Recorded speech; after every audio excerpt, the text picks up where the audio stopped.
You may have heard that Wyoming has a wind situation going on. And if you haven't, just come visit for a bit and you might see what I'm talking about.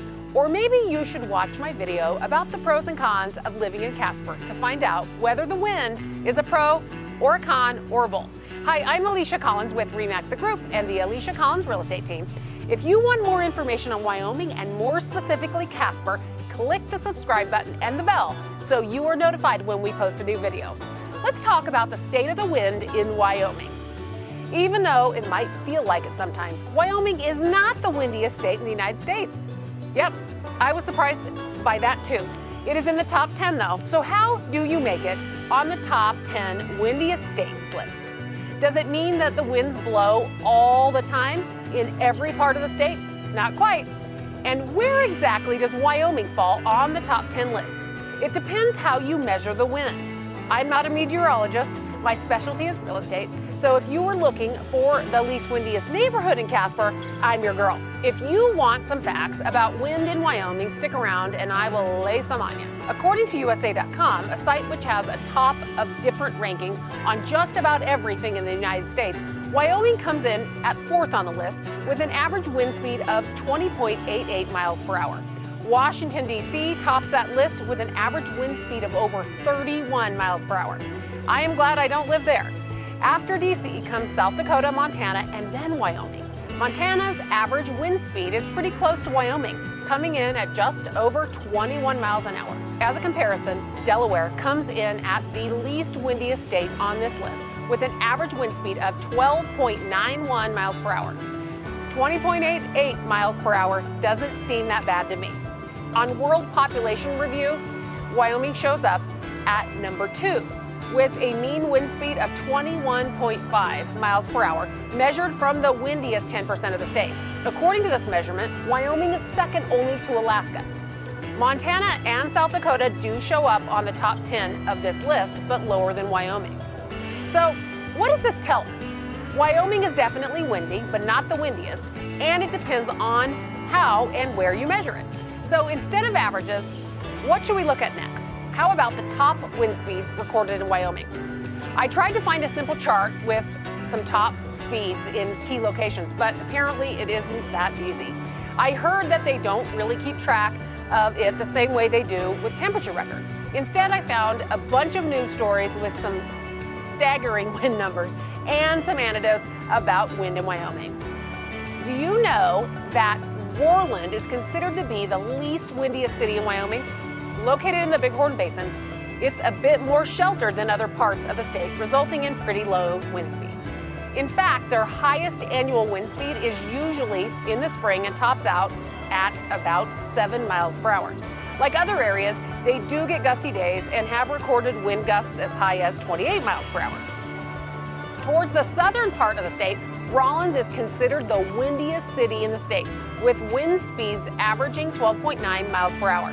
Casper, Laramie, and Cheyenne are 3 of the largest cities in Wyoming and also 3 of the windiest, all right around 12 miles per hour average.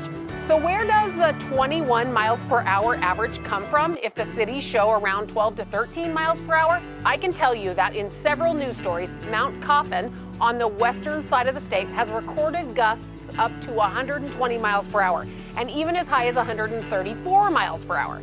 That definitely brings up the statewide averages. In Casper, we know that certain areas of town are more windier than others, and it is the same for the state as a whole, with wind speeds depending on the terrain and surrounding landmarks. Elevation also has an effect on wind speeds, although it does seem that when winds are strong, they are strong all over Wyoming.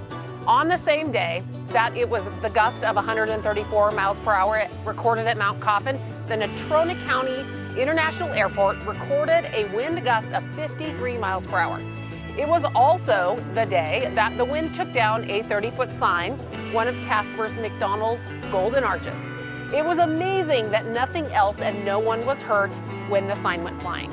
I guess you could say the occasional wind gusts here can come close to what other places might consider hurricane speeds, but usually the extreme strong winds are not sustained, just gusts. If you live here, you almost get used to the wind, almost. And then there is the calm that comes after the storm. I know the saying is the calm before the storm, but it feels more like the calm here comes right after the storm. Usually when the snow falls, you have those moments of calm, cold, and snow to enjoy right before the wind kicks up again. It isn't just the winter. The summer wind can cause a little havoc on the lakes and cause fire restrictions. I think most people think that the winter winds are worse, but actually I'm not sure that that's the case. Again, it depends on the city. Wind speeds may be worse in the summer in some cities, but it doesn't necessarily feel like it since winter winds cause wind chills of well below zero sometimes. Winter winds means roads shut down and summer winds mean fire restrictions. But extreme winds do not happen every single day. For example, looking at the winter of 2019 and 2020, they had to close I-80 due to wind over 50 times from October to February, more than the year prior. But still, only 50-ish times over the course of 150 days. So let's try and look at the bright side of the wind. Higher wind speeds can push that little pollution we have right out of the state. It keeps our population a little lower, which I like, and it can be the cause of some really funny stories and anecdotes. There are definitely some interesting things that get tossed around on those windy days. Transported trampolines are a pretty common occurrence if they are not tethered to the ground, and I did also see a metal lawn chair wrapped around a road sign on a local's Facebook post the other day. So let's sum it up. Is it windy in Wyoming? Yes. The windiest state? No. Is it windy every day? No. Are there several days where there are high winds? Possibly. Is it worth living here anyway? Absolutely. We'd love to hear from you, so comment below about where you live and if it's windy. And of course, we'd love for you to watch a couple other videos. You might like this one or this one. See you soon.